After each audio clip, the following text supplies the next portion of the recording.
Entonces, lo que les decía es que hace poco tiempo, hace 10 meses aproximadamente, que todo el mundo está conociendo un nuevo virus, que es el coronavirus, y estamos ya viendo no solamente sin cuadros, vieron que desde el 11 de marzo del 2020 comenzó la pandemia a nivel mundial detectado por la OMS. Después de eso, desde abril en adelante, empezaron a aparecer cuadros clínicos post-COVID, primero en pediatría, y ahora también estamos viéndolos en adultos. En realidad son cuadros recientes, que mucha experiencia no hay, pero que aparentemente tendrían la fisiopatología en el cuadro autoinmune o el cuadro inmunológico que se produce por la afectación de este virus nuevo. Y la respuesta de nuestro organismo, y aparte la afectación de distintos tejidos, que ahora vamos a ver cuáles son, y cómo se tendría que tratar. Yo lo que hice fue una recopilación bibliográfica de lo poco que se sabe a nivel mundial, pero ya hay consensos de síndrome, en realidad es el MIS, ¿sí? Pero lo traduje como síndrome inflamatorio multisistémico pediátrico para hacerlo más fácil para decirlo.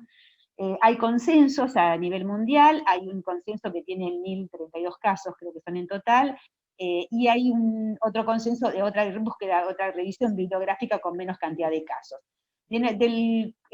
Sudamérica, en realidad, el país que más evaluó esto, que está más que todo al toque en todo esto, es Chile.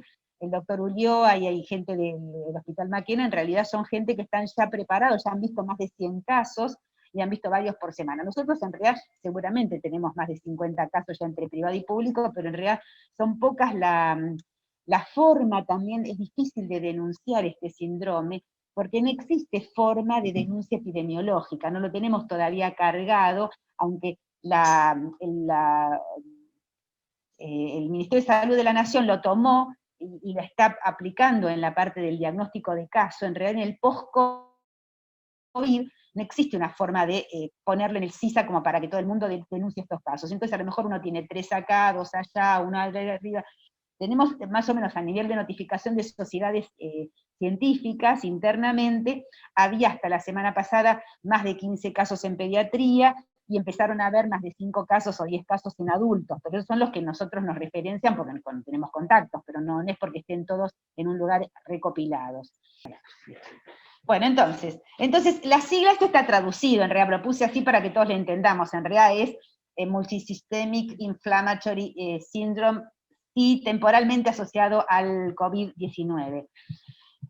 Bueno, en pediatría, ¿no? Bueno, lo que más importa es que todos los pacientes que se han visto en la más alta revisión, que es de Whittaker, en realidad lo que vio fueron que la mayoría tenían 6 elementos importantes.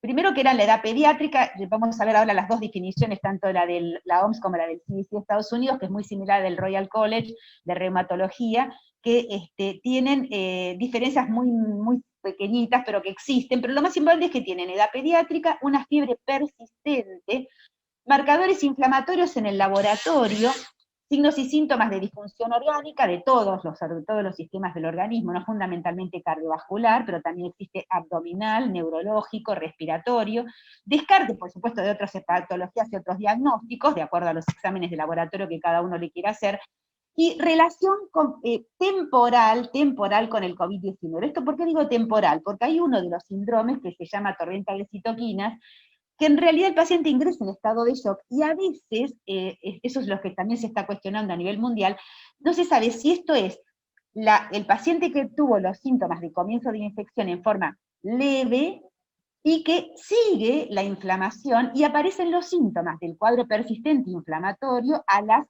4 a 6 semanas. Entonces uno no sabe si esto es un nuevo síndrome o si es lo que perpetúa del cuadro inflamatorio. Eso es lo que se está planteando hoy en adultos. ¿Qué pasa? No, había que... ¿A todos? ¿No me escuchan nada? No. Bueno, muy bien. Bueno, acá yo no entiendo mucho de la tecnología de esto, pero bueno, más o menos este es así. La definición de la OMS, entonces, dice que tiene que cumplir 6 criterios. Primero, tener edad menor de 19 años, que en realidad en el CDC de Estados Unidos son 4 criterios y es edad menor de 21 años. Ya se están viendo casos en 22, 25, 30 años. Fiebre más de 3 días, mientras que en el otro son fiebre mayor de 38 horas o sensación de temperatura. Al menos 2 síntomas de compromiso multisistémico. Nuestro país adhiere a la definición de la OMS, así que es la que más vamos a tener en cuenta. Son 6 criterios, entonces menor de 19 años, fiebre de más de 3 días, 2 síntomas de compromiso multisistémico, y entonces ahí tenemos más que todos los cuadros que podemos recopilar del examen clínico. Entonces podemos encontrar un cuadro similar al cuadro Kawasaki, o sea, con rash, con el rash generalizado, no pruriginoso, inespecífico, desaparece, conjuntivitis, que es conjuntivitis sin secreción conjuntival, o sea, es inyección conjuntival, inflamación de los ojos, signos de inflamación mucocutánea con los cambios a nivel de la mucosa oral o la mucosa o la piel, hipotensión o shock, disfunción cardíaca. La disfunción cardíaca puede ser de cualquier tipo, no solamente la evidencia de Kawasaki, que era como aneurismas coronarios, sino que también puede haber cualquier otro tipo de disfunción miocárdica. Lo que más se ve en los chicos es la alteración en el segmento de eyección del ventrículo izquierdo, pero lo que tenemos que saber es que es un virus que justamente afecta o se adhiere por la enzima convertidora de angiotensina 2 a los cardiomiocitos. Entonces, es lo que es la placa que más va a afectar. Igualmente afecta en otros sistemas también, por ejemplo a la parte gastrointestinal también. En la parte gastrointestinal lo que les voy a comentar es que también puede producir desde un dolor abdominal, adenitis mesentérica, ileitis, tiflitis, cuadro de líquido peritoneal, cuadro similar a cuadro abdominal agudo quirúrgico, múltiples causas, ¿no? Siempre intestinal. Síntomas gastrointestinales, entonces, y evidencia de coagulopatía. Marcadores, por supuesto, de inflamación elevados, que eso van a ser fundamentalmente PCR, procalcitonina, que también se encuentra elevada, eritrosedimentación, que esos son inespecíficos, y marcadores de evidencia de disfunción cardíaca con marcadores específicos cardíacos. Descartar otras etiologías, porque eso es muy similar, o sea, si yo les digo a un chico con fiebre de 3 días, dolor abdominal, cuadro similar a un cuadro abdominal quirúrgico, viene con vómitos y diarrea, uno en realidad no sabe si esto puede ser por un cuadro de enterovirus habitual de la época, estacional, u otras patologías. Entonces, si el chico comienza con estado ya de shock, hipovolemia, uno en realidad ya piensa en cuadros más graves, pero a veces los cuadros clínicos que enfrentan estos chicos son muy similares a otras patologías, fundamentalmente síndrome de shock tóxico estáfilo por estrepto, o shock inespecífico que hay que después evaluar. Y evidencia de infección por SARS-CoV-2 o contacto estrecho. En nuestro país se afecta, tomamos esta porque, bueno, en nuestro país hay mucha diferencia en cuanto a los testeos, entonces a lo mejor el chico, muchas veces a los chicos no se los hisopa, entonces hay o una evidencia de un paciente positivo pediátrico o un contacto estrecho con un paciente que ha sido positivo, que generalmente es un pariente, el familiar que convive, etc. En el CDC de Estados Unidos tomaron 4 criterios más importantes: presentación clínica como síndrome multisistémico inflamatorio con fiebre de 38 grados, laboratorio con evidencia de infección, enfermedad severa que requiera hospitalización y compromiso multisistémico de 2 o más órganos. Por supuesto, ausencia de etiología y la coincidencia de una infección por COVID en las últimas 2 semanas. Para la OMS también en las últimas 2 semanas, evidencia de infección por las últimas 4 semanas, 4 semanas. OMS, pero la OMS... La OMS no pone un tiempo. Nosotros generalmente fueron de 2 semanas en adelante. O sea, tiene que haber terminado el episodio COVID, que son 14 días por contacto estrecho en realidad. O sea, que serían 2 semanas más, entre 2 y 4 semanas son las que pedimos. ¿Y hay un tiempo límite? No.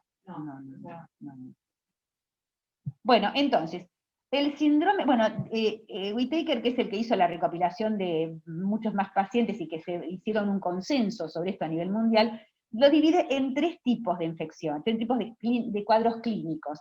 Uno que es el tipo Kawasaki completo, que lo conocemos todos los pediatras, ¿no es cierto? Desde el cuadro de piel, de edema de piel y de manos y pies. ¿Qué le pasa? Perdón. Bueno, un tipo Kawasaki completo que todos lo conocemos, la enfermedad tipo Kawasaki incompleto, o la de shock y síntomas intestinales, tanto gastrointestinales, respiratorios, neurológicos, que no cumplen con estos criterios de Kawasaki. O sea, dividió los cuadros clínicos en 3 cuadros clínicos. Entonces, y en sí, yo lo que más o menos ubiqué para tener en cuenta ustedes que más o menos lo entiendan, los cuadros clínicos que también toma Chile son muy similares, que es también el síndrome multisistémico inflamatorio, no Kawasaki, no shock, no síndrome de activación macrofágica, que sería un paciente que estaría más estabilizado, el síndrome Kawasaki-like completo o incompleto, y el síndrome con shock. Y el último, que no lo engloban en estos cuadros, pero que puede producirse, que es el síndrome con tormenta de citoquinas. Esto es para que tengamos en cuenta qué tipos de cuadros clínicos tenemos. Entonces, en el síndrome multisistémico inflamatorio, que no tiene nada que ver con el Kawasaki, vamos a encontrar fiebre, manifestaciones cutáneas, tenemos desde rash, la parte de rash no pruriginoso, inespecífico, que puede aparecer y desaparecer, no permanece en el tiempo, síntomas gastrointestinales que pueden ser vómitos, diarrea, no diarrea con sangre, pero sí dolor abdominal importante, y otros cuadros más inespecíficos que pueden aparecer, que no tengan mucho que ver con el cuadro, pero a lo mejor el cuadro de respiratorio, de disnea, pero leve, el cuadro de lesiones mucocutáneas, inyección conjuntival puede o no haber, y vamos a encontrar, si le hacemos un laboratorio, un aumento de la PCR, generalmente es un aumento importante, y eritrosedimentación y linfopenia. O sea, como todos los cuadros virales, este cuadro da leucocitosis, leucopenia en la mayoría de las veces, pero con linfopenia fundamentalmente. Es un virus ARN que afecta también las poblaciones linfocitarias, fundamentalmente. ¿Ya? Bueno, en el dito Kawasaki Light es el común habitual de nosotros, que vemos es la fiebre, el rash. Siempre recordemos que estos chicos tienen una edad mayor de la del Kawasaki habitual. Estos chicos comienzan estos cuadros en un promedio, una media de 8 a 9 años. Recordamos que el síndrome de Kawasaki común era menor de 5 años. Tenemos casos de este cuadro en chicos menores de 5 años, no son lo más frecuentes, pero cuando lo hacen este tipo de Kawasaki, o sea, el Kawasaki más típico, ¿no es cierto? Con fiebre, rash. Lo que vieron en Chile es que había chicos con síndrome de Kawasaki en edades menores de 5 años y edades mayores, mucha más cantidad de lo que habitualmente ellos registran anualmente. Recuerden que el Kawasaki no es una infección, un síndrome clínico muy común, generalmente no tiene etiología, pero son pocos casos en el año. En Chile habían desde 5 casos en el año, llegaron a haber 50 por mes, entonces es como mucha más frecuencia. Entonces, recordemos, el síndrome de Kawasaki Light, que tiene fiebre y rash, conjuntivitis no supurada, que es inyección conjuntival, el edema de manos, de palmas y plantas, el compromiso de la mucosa oral con la parte esta de lesiones en la mucosa, labiales, síntomas gastrointestinales con dolor abdominal y diarrea y vómitos, que no es común del Kawasaki, pero que puede encontrarse, y evidencia del compromiso cardíaco. Y ahí sí vamos a encontrar más comúnmente los aneurismas aórticos. Y en este caso vamos a encontrar neutrofilia con linfopenia, puede haber aumento de trombocitosis o trombocitopenia, recordemos que el Kawasaki típico da trombocitosis, aumento de PCR o eritrosedimentación acelerada e hipoaluminemia. Vamos, estas son las características de este cuadro por el multisistémico. Y el con shock, ya ahí tenemos un paciente grave, con una disfunción orgánico multiorgánica, generalmente hay compromiso de la conciencia, hay un fallo renal, pero fundamentalmente en estos cuadros hay síndrome de distrés respiratorio. Entonces el paciente ingresa, que ya vieron dos casos en la provincia de Buenos Aires, que ingresaron en un estado de shock, el paciente brusco, con antecedentes de haber estado en contacto con alguien de su familia con COVID positivo, y los pacientes estos han sido negativos en la parte de PCR, pero que ingresaron con distrés respiratorio muy grave, compromiso de la conciencia, y cuando se deshizo el laboratorio ya tenían fallo renal y aparte fallo cardíaco. Bueno, por supuesto que aquí encontramos el ácido láctico elevado, el aumento de los parámetros de inflamación como PCR de eritro, dímero D elevado, o sea, casi hacemos todo el control de las cosas de disfunción cardíaca, más que todo vamos a encontrar pH aumentado, hipoaluminemia, podemos encontrar aumento de dímero D, aumento de troponina, aumento de péptido natriurético, o sea, todos cuadros de acuerdo al fallo que prevalece en el cuadro. Sí. Ahora sí. En realidad, a estos pacientes cuando ingresan, como están con fiebre, se los hisopa. Lo que te quiero decir es que la mayoría de los chicos, hay un importante porcentaje que después le digo, que no tienen el hisopado positivo y tienen sí serología positiva. Por eso hay que hacerles a todos hisopado y serología, ¿estamos? Porque muchos chicos no. Claro, y aparte que hay chicos que a lo mejor ya pasaron el cuadro agudo y no tienen la PCR elevada. Nosotros aparte hemos tenido, en uno de los casos que Tafarel es un médico intensivista del Hospital Elizalde, que él comenta 2 casos, se hace una recopilación de este cuadro, él se basa fundamentalmente en los parámetros que dan este consenso, y él comenta, el segundo caso clínico que él tiene no tiene ni hisopado ni serología positiva, después les da, con el tiempo les da, la PCR creo que es elevada, pero en realidad puede no tenerlo, por eso es que es un... Y por contacto estrecho, tendrías que tener la serología materna, no, a lo mejor hacer la serología materna o la PCR en la madre. O sea, porque puede ser que esté cursando, dice que los adultos a veces quedan con la PCR mucho más tiempo positiva, a veces hay hasta 2 meses que pueden tener PCR positiva. Bueno, en este caso del síndrome grave, que es con tormenta de citoquinas, que no se sabe si esto pertenece a este cuadro o si si es la evolución del cuadro agudo que sigue estando, decimos que hay fiebre persistente, compromiso inflamatorio, por supuesto, multidisciplinario, y fundamentalmente distrés respiratorio. Recuerden que en el anterior, lo que yo les dije es más que todo tienen compromiso intestinal, o abdominal, es decir, el chico con fiebre de varios días, sin otra etiología, y con dolor abdominal y diarrea. Eso es lo más frecuente, En el cuadro tipo Kawasaki van a encontrar todo el cuadro tipo Kawasaki, y empieza ahí a ver si es tiene alguna etiología o no, y ahí le veremos referencia o no con el COVID. En este caso, el que más prevalece es el síndrome de distrés respiratorio, aunque hay un compromiso inflamatorio, por supuesto, porque hay liberación de citoquinas, expresado por todos estos parámetros que van a estar aumentados. Lo que hay que saber es que lo que más predomina es, o sea, que el chico requiere una asistencia respiratoria invasiva importante, o ECMO, que es la membrana extracorpórea de respiración, claro. Bueno, entonces, en la clínica encontramos que, de acuerdo a las recopilaciones bibliográficas que hay, un 68% no tiene antecedentes. Hay un pequeño porcentaje de pacientes que tienen antecedentes de sobrepeso u obesidad. Es lo que comentaba. ¿Por qué? Porque justamente los pacientes obesos tienen más posibilidad de que el virus tenga más posibilidad de penetrancia en el organismo. Entonces, afecta también los adipocitos, y entonces puede ser que estos casos, nosotros hemos tenido acá en adultos, los pacientes con sobrepeso, con índice de masa corporal mayor de 30, tuvieron una peor evolución. Digamos, el paciente que llegó con 180, 200 kilos, se falleció a los pocos tiempos, igual toleró bastante, pero entró gravísimo desde siempre. Ay, ¿qué pasa? Nada, se cierra. Se cierra, bueno. Bueno, entonces, fiebre en el 99% de los casos. Eso es muy importante. Chicos sanos con 99% de fiebre, manifestaciones gastrointestinales en un 94% de los casos, mucocutáneas en un 64% y conjuntivitis en un 63%. O sea que la joda nuestra... La joda es que nosotros vamos a ver chicos sanos en esta época con fiebre y diarrea.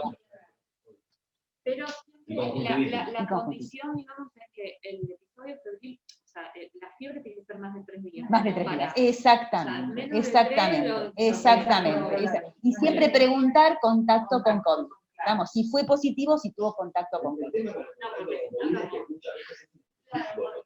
Bueno, yo te cuento, acá el del domingo que derivamos, la nena tenía todo un cuadro Kawasaki, más diarrea, o sea, más dolor abdominal y diarrea, tenía fiebre de más de 3 días, tenía, no me acuerdo que era chiquita, 5 años creo que tenía la queilitis, la adenomegalia, tenía la infección conjuntival, había tenido el rash, tenía, ¿qué más tenía? Bueno, el dolor abdominal que me dijo, y la verdad que la fiebre persistente.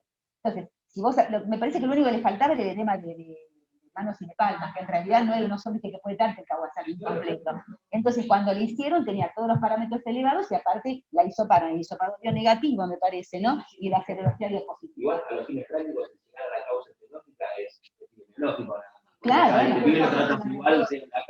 pero a lo mejor, si vos no lo pensás, vos pensás que puede ser un Kawasaki-like o un cuadro, nada. Bueno, pero no, pero te cuento que a lo mejor las decisiones, lo internazo no entras, porque la nena no estaba tan grave, la nena estaba paradita, con fiebre, pero bien. Bueno, por eso les digo, abramos los ojitos, porque no es tan fácil el diagnóstico. Bueno, SARS-CoV-2 es lo que vos preguntabas, el antígeno en un 47% da positivo de la recopilación de casos que tuvieron, y serología 62%. O sea que tampoco tenés un 100% de todo, a veces tenés que hacer investigación en la familia. ¿Estamos?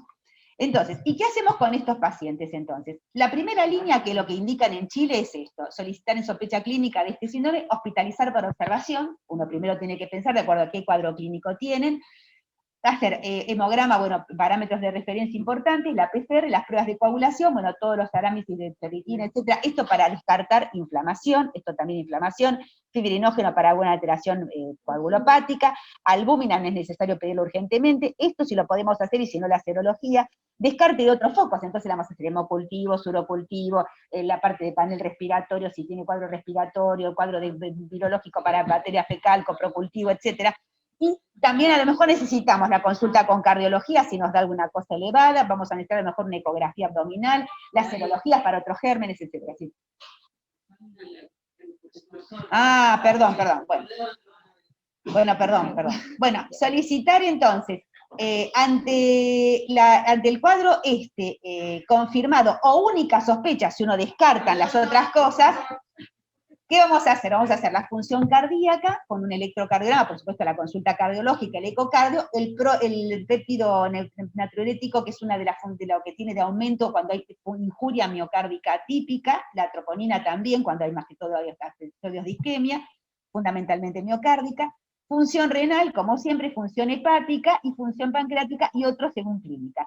Nosotros lo que hemos tenido también es una pancreatitis, un comienzo de un debut de este tipo de pacientes con una pancreatitis, una nena de 12 años que tenía vómitos y amilasemia, y fiebre, y todo el mundo pensaba que era una pancreatitis. Al final el chico terminó en terapia, con gamma globulina, etcétera, y fue un síntoma multisistémico, tuvo un COVID positivo en la serología y había sido un contacto estrecho.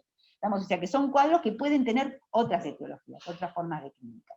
Bueno, y por supuesto la tercera línea va a ser ya cuando tengamos sospecha de que este es un problema que tenemos definido el cuadro, la mayoría de las veces se resuelve por reumatología, terapia intensiva, infectología, para ver las distintas cosas para indicar. ¿Está claro eso? Bueno, entonces, el primer tratamiento que tiene todo el mundo de acuerdo es que se le tendría que pasar gamma globulina endovenosa. Gamma globulina no hay en este momento en el país, hay un déficit importante, así que hay que buscarla, creo que el Gutiérrez es el único que la tiene, pero bueno, lo más importante es que hay que ver la tolerancia a la infusión y la respuesta, porque hay también resistencia a la gamma globulina en este tipo de pacientes. O sea, así como con nuestro Kawasaki respondían fácilmente, hay que evaluar a los pocos días qué pasó con la respuesta, porque muchos persisten con fiebre, hay que dar una segunda dosis de gamma globulina, o utilizar otros cosas. Bueno, ácido acetilsalicílico se le tendrían que dar para dosis antiinflamatoria y para la parte del antiplaquetario, y en algunos, lo que hacemos entonces es, si persiste la fiebre, evolución tórpida, o seguimos con parámetros inflamatorios importantes, hay que pasar al tratamiento 2, que generalmente se hace a veces la misma, o sea, se hace una segunda dosis de gamma globulina, y generalmente se pone junto con esto corticoides. ¿Vamos? Entonces, muchos comienzan primero con dexametasona y después lo pasan a pulso de metilprednisona. En Chile hacen las dos cosas juntas, gamma globulina y metilprednisona. Acá en Ciudad de Buenos Aires, en el Casa Cuna, lo que hacen es, primero comienzan con gamma y dexa, y después si anda mal, hacen gamma y... Sí, en teoría en el Cuna, en el Gutiérrez y en el Garrahan no tenían, me parece. Pero hasta ayer no había en ninguna parte. Yo necesitaba para otro chico, por otra cosa, y no... Sí, pero te digo, yo ayer a la noche llamamos del Tigre por un nenito que tengo con HIV pediátrico para pasarle gamma, porque está con gamma muy baja, y no conseguimos en ninguna parte, ni de provincia, ni de capital, ni de un carajo. Bueno, aparte es carísima para comprarla, aparte. O sea, afuera del país es cara. Bueno, lo que también se vio es que hay que utilizar también, bueno, los segundos serían los inmunomoduladores, ¿no es cierto? Porque decimos que todo esto es una liberación de citoquinas, y hay cosas que son justamente antagonistas de las citoquinas liberadas. Para la interleuquina 6, que es una de las que más liberación tienen, es el tocilizumab, que es un inmunomodulador, y si no un anticuerpo monoclonal, que es el antifactor de necrosis tumoral, que es el infliximab, que no tenemos en el país. Bueno, tenemos tocilizumab, que también porque eso lo tiene que indicar también el reumatólogo, ¿no es cierto? Y anakinra es uno de los antagonistas que más que también se sugiere, que tampoco en este momento tampoco tenían disponible en Chile, y nosotros tampoco. Bueno, entonces, o sea, reza. Bueno, entonces el chico ingresa, hay que ver la parte respiratoria fundamentalmente, porque generalmente no está comprometido, pero puede estar comprometido, entonces hay que hacerse el soporte respiratorio, cánula nasal de alto flujo, DEMEN no invasiva, la parte de invasiva, ECMO, si se requiere, los antibióticos, porque empíricamente uno pone céfalos de tercera, más que todo claro, los hemocultes, hasta tenés el diagnóstico, cubrís con un antibiótico, claro. Podés hacer ceftriaxona, pipertazo, depende de la edad del paciente y las vacunas y los antecedentes del paciente. Bueno, terapia anticoagulante cuando tenemos linfopenia, menos de 800 o PCR, ferritina elevada, dímero los valores, se puede colocar enoxeparina profiláctica, acá se indica en todas las terapias enoxeparina, en realidad es lo que mejor evolución dio del cuadro en todos los niveles, tanto en el COVID agudo como en esto. Exacto, pero es lo único, bueno. La evaluación cardiológica, por supuesto, y la evaluación reumatológica y hematológica. En cardiológica, lo único para poner drogas vasoactivas, digamos, para la parte, porque en realidad, y para, aparte descartar aneurismas coronarios, etc. Y a su vez también agregar antiagregantes como la aspirina, o empezar con la dosis empírica de aspirina si esto tiene un síndrome Kawasaki-Lai para descartar, porque puede evolucionar a aneurismas coronarios. Bueno, entonces, en todos los pacientes tiene que haber una evaluación cardiológica. Esto para Anita Espataro, ¿no? Primera evaluación dentro de las 48 horas, incluir electro de 12 derivaciones, ecocardio, troponinas, bueno, todos los que sabemos para la función de la función cardíaca, control electro y ecocardio a las 7 a 14 días de la evolución. En casos con miocarditis, que es lo más frecuente de ver, miocarditis en los que no son COVID-like, pericarditis o arritmias, control también a los 7 a 14 días, control clínico cada 48 horas, y el valor de estas troponinas y el péptido en descenso para ver cómo sigue la evolución cardiológica. Si tenemos el fenotipo Kawasaki, la primera evaluación puede ser normal, y hay que igualmente hacerle una primera evaluación anormal, si la tiene en las 48 horas, si persiste febril, hay que controlarlo porque puede comenzar justamente con los aneurismas coronarios. Y en el fenotipo shock hay que solicitar todo y realizar el control diario o según la respuesta terapéutica, pero en realidad no tiene tanto compromiso cardiovascular. Bueno, ¿estamos? Entonces, en esta serie que reporta el PNR en Estados Unidos, ellos vendieron pacientes pediátricos de post-COVID de Nueva York y de Reino Unido. Hicieron una recopilación de casos. De 570 que hubo, lo dividieron en 3 clases de pacientes. La clase 1, que fíjense en el 35.6%, tienen mayor compromiso de órganos y sistemas afectados. Tienen más dolor abdominal, más cuadro de shock, más cuadro de miocarditis.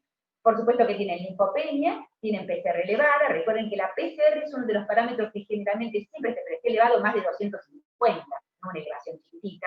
Ferritina también, troponina también, bueno, todas estas cosas, y tienen resultados positivos de serología o PCR para hacer.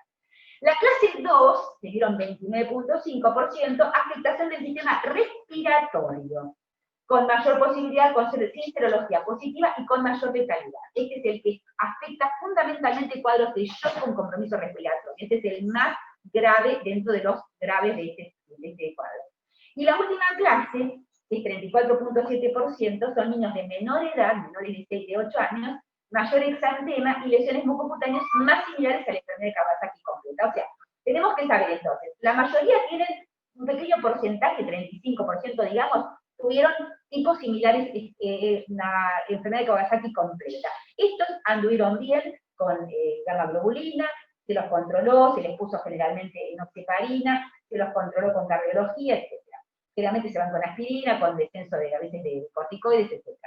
El grupo primero que tiene también es el no Kawasaki con shock, que puede haber con shock, o no Kawasaki no shock, donde tenemos también el mayor compromiso de varios sistemas, fundamentalmente dolor abdominal, y lo que hay que descartar es alteración miocárdica importante, fundamentalmente miocarditis.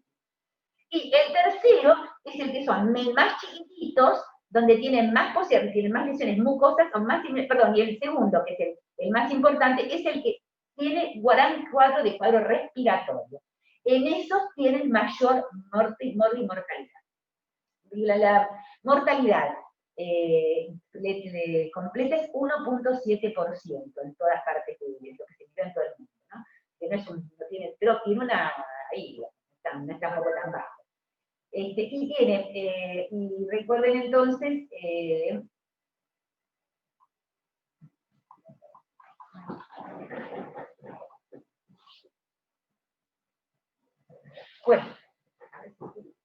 bueno, entonces,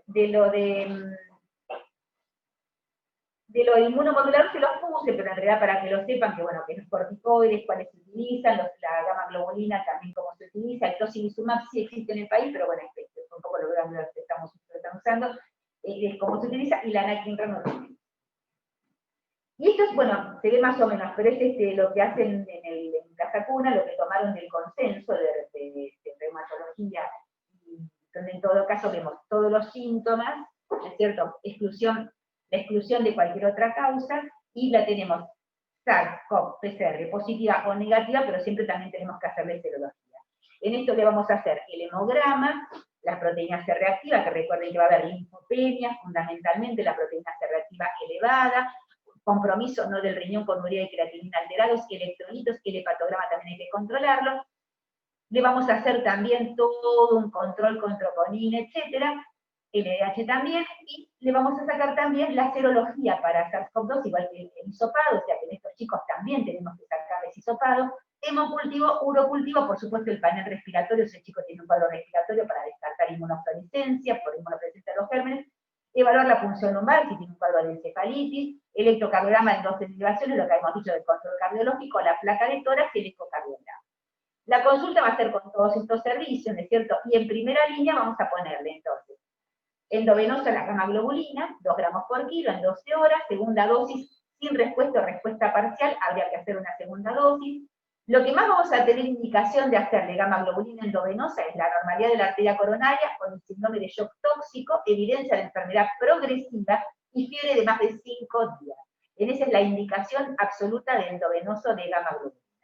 Considerar los glucocorticoides a bajas dosis, habíamos dicho 1 gramo por kilo por día de metilprednisona. En segundo lugar vamos a poner segunda línea de tratamiento, si esto no responde, pensando en una refractariedad a la inmunoglobulina, le vamos a pasar metilprednisona en pulsos, y la tercera línea ya son los inmunomoduladores.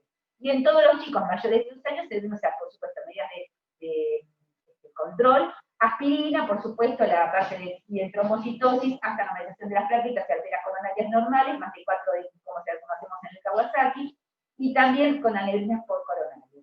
Y la trombosis documentada con una fracción de eyección menor del 35% recibirá anticoagulación terapéutica, que se hace enoxaparina. Y con aneurismas coronarios también enoxaparina. Esto sería entonces lo que más o menos se llega al tratamiento que se hace en internación en el hospital Elizalde, que es lo que se toma en cuenta con respecto al concepto. Bueno. Bueno, espero que les haya quedado claro el cuadro, porque es bastante frecuente de ver los chicos con fiebre y diarrea, vamos a ver varios ahora en esta época, es nuestra época para la parte para el enterovirus, así que siempre pensar en el paciente que tuvo sospecha de COVID positiva, o que tuvo COVID a familia, ver cómo están los demás parámetros, si el chico, fijarse la parte de conjuntiva, fijarse el dolor abdominal, fijarse el resto de los sistemas, es muy importante, porque, bueno, tiene una evolución rápida.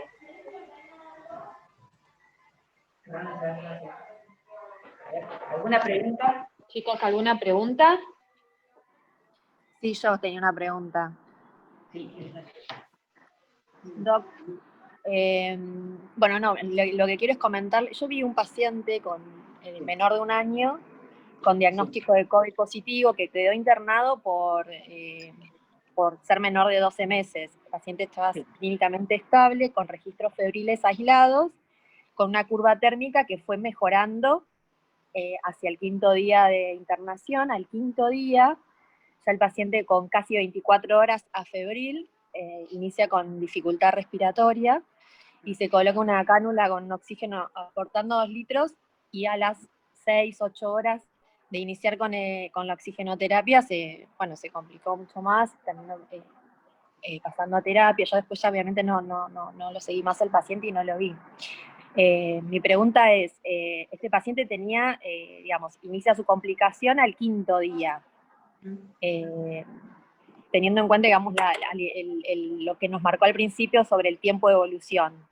Sí, no, lo que pasa es que ese chico que vos referencias es un intra-COVID, o sea, es un paciente con COVID en curso. Los chicos con cuadro de COVID en curso pueden tener una evolución también como los adultos, los pacientes fundamentalmente los más chiquitos, por eso es que le internábamos a los menores de 1 año, porque en otras partes del mundo lo que se veía es que los chicos con COVID positivos, menores de 1 año, podían tener desde un cuadro leve de bronquiolitis Porque todas las series de China te dicen que todos tenían síndrome de bronquiolitis, que todos anduvieron bárbaros, pero hubo 6 que se murieron, no sabemos todavía por qué, pero aparentemente lo que tiene es esto, que puede dar un cuadro respiratorio, como en los adultos, como una neumonitis vivasal, fundamentalmente, o neumonía vivasal en las tomografías que se ven, y el chico requerir a veces asistencia respiratoria mecánica, eso por supuesto, eso forma parte del cuadro COVID.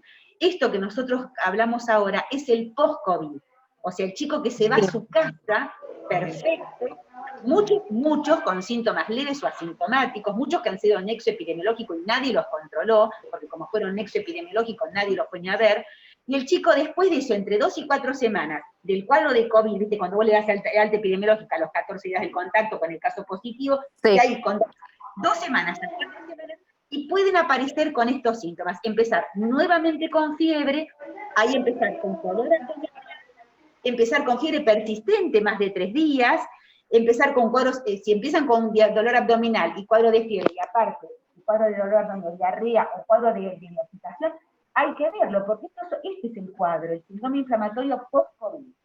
Lo que vos comentabas es el chico intra-COVID, que puede tener una evolución como los adultos, puede tener una evolución de neumonía bilateral, que es muy grave y que requiere asistencia respiratoria. Bueno. ¿Alguna otra pregunta?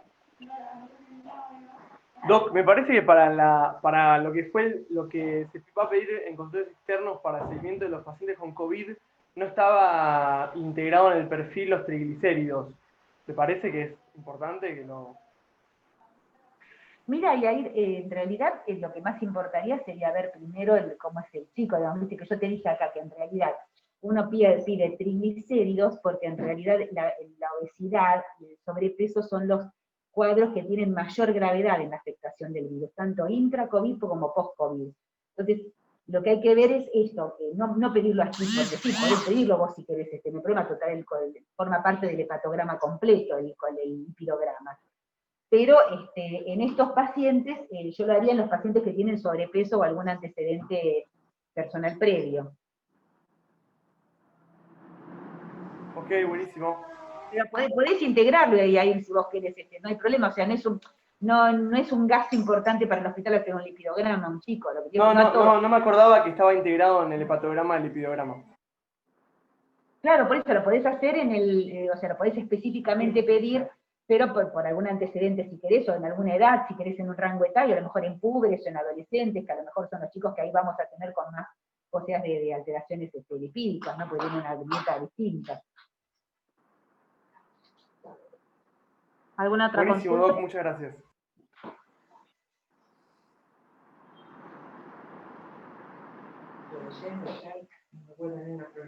Bueno, si no hay más consultas, entonces vamos terminando. Me siento remover.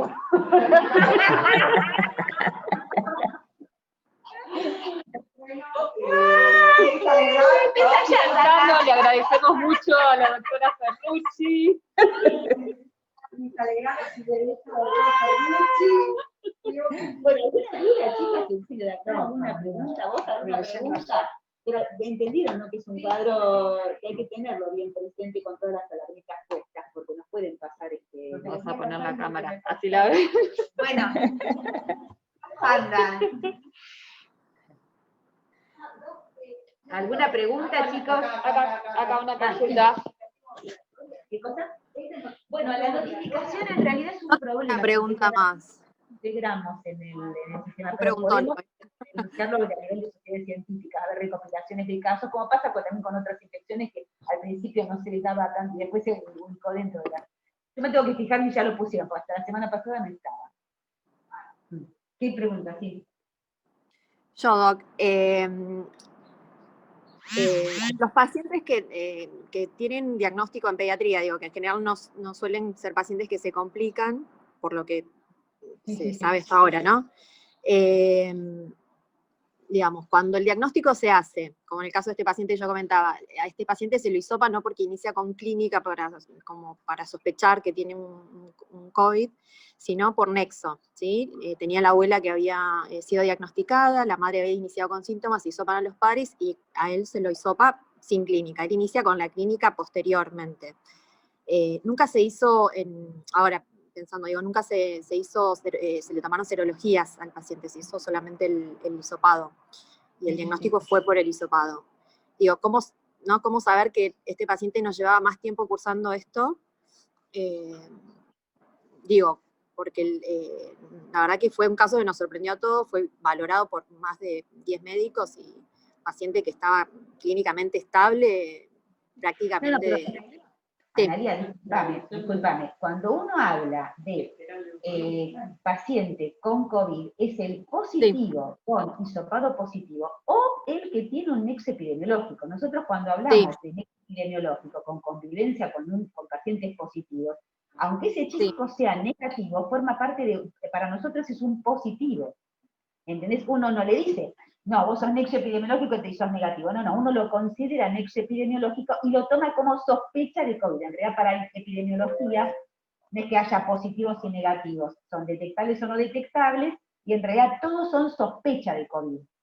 Son con sospecha o sin sospecha. Y dentro de los sospechas de COVID son los positivos y los contactos estrechos. O sea que ese chico siempre fue un positivo, aunque haya tenido un hisopado negativo. Y lo segundo que tenés que saber, Analía, que hemos visto incluso en adultos mucho, incluso en pediatría también, yo he visto muchas pacientes embarazadas también, cuando hacen el cuadro agudo inferior, el hisopado muchas veces es negativo. En realidad ahí la muestra que hay que buscar es la del lavado bronquialveolar, no la del hisopado. Dice que las muestras para COVID son 3.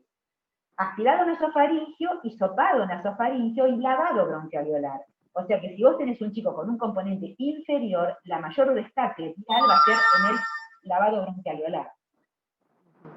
Porque a veces nos quedamos, y aparte tenemos un montón de fallas, o sea, ahí depende aparte qué cosa le hicieron, porque si fue el neokit, tenés que saber que si el chico tiene ningún síntoma, tiene menos del 60% de positivo. ¿Entendés? La PCR en real time es la que con pocos síntomas la podés determinar. Pero si no tiene síntomas el chico y le hace el neoquito, más seguro es que sea negativo. Eso hay que saberlo. La serología es uno de los métodos que nosotros tenemos por testeo voluntario del personal de salud y fuerzas de seguridad de Ciudad de Buenos Aires, pero no es lo más frecuente de ver. Y después tenemos el ELISA, colorimétrico del gobierno, que mandó, que tenemos en el hospital, y sin el ELISA, por quimioluminiscencia, que es lo que nosotros hacemos aparte, compramos aparte el método. Pero la verdad que a veces los chicos, muchas veces cuando son asintomáticos, a veces les hacen el neokit y son negativos, pero no porque esté mal hecho, sino porque no positiviza hasta que no tiene síntomas, hasta que no tiene más carga. En realidad depende de las cargas que tengas de virus en la nariz. El neokit funciona con más de 35 copias y la PCR con más de 22 copias. Entonces, de acuerdo a la cantidad de copias que vos tengas en la nariz, va a ser positivo o negativo el diagnóstico. Y lo que sí, también hay que ver la técnica que utilizaron, ¿viste? Porque si usaron el hisopado, como hacíamos en adultos, que es un hisopo rígido, duro, lo más seguro es que el nasal les haya dado negativo, porque no lo podés meter en la nariz. Hay que hacerle por eso la aspirada nasofaringe menores de 2 años, y si no, un hisopito con un hisopito flexible que tenemos, ahora empezaron a aparecer porque eran importados, y la verdad que a nadie lo podía conseguir porque eran italianos y no entraban al país.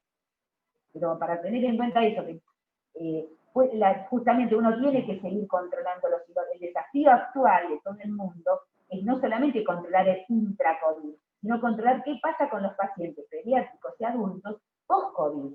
Estamos viendo muchísimos cuadros post-COVID. En pediatría quizás no tantos, porque quizás el chico tampoco tiene mucha clínica, pero en el adulto estamos viendo del síndrome de fatiga importante, sin cuadro respiratorio ni cardiovascular que amerite, cuadros de brotes en piel que siguen apareciendo, cuadros de precordialgia sin compromiso de nada, cuadros de trombocitosis estamos viendo un montón, y algunos con alteraciones de la coagulación. O sea, como que hay muchos cuadros que empiezan a aparecer, pero también hace 10 meses que conocemos este virus, ¿viste? Mucho tampoco sabemos, está toda la comunidad de todo el mundo viendo las secuelas y los cuadros que aparecen en el dispositivo. Nosotros tenemos acá un montón de personal de salud que ha tenido cuadros post-COVID muy graves algunos, y algunos estuvieron fantásticos en el momento del COVID, y sin embargo después se han complicado muchísimo. Tengo personas que no pueden lograr porque no pueden caminar una cuadra que se agitan. Entonces, hay cosas que están, bueno, los chicos quizás hay que tener más en cuenta que la mayor afectación es no solamente la fiebre, sino el cuadro abdominal. Ténganlo en cuenta, porque una vez vemos muchísimas diarreas en verano, bueno, esto va a haber que hacer un perfil para decir, ¿Estuviste en contacto estuvo en contacto con alguien con COVID? Empezar a pensar en si el dolor abdominal es nada más que por la diarrea o si aparece otro síntoma.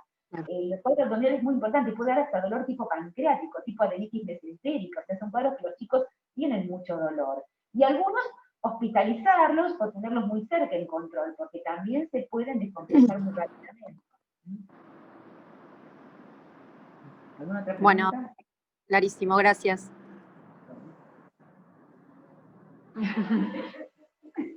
Gracias, Doc. Buenísima. Gracias, Doc, muy bueno.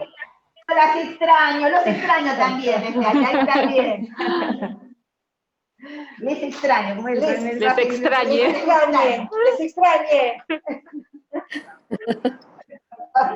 Llamen cualquier cosa. Con ese idioma. Hay muchos que no hablan. Gracias, Doc. Chao, Doc. ¿Esto te pregunta, Blanca? No. No. Chao, Doc. Chao, chao. Chao.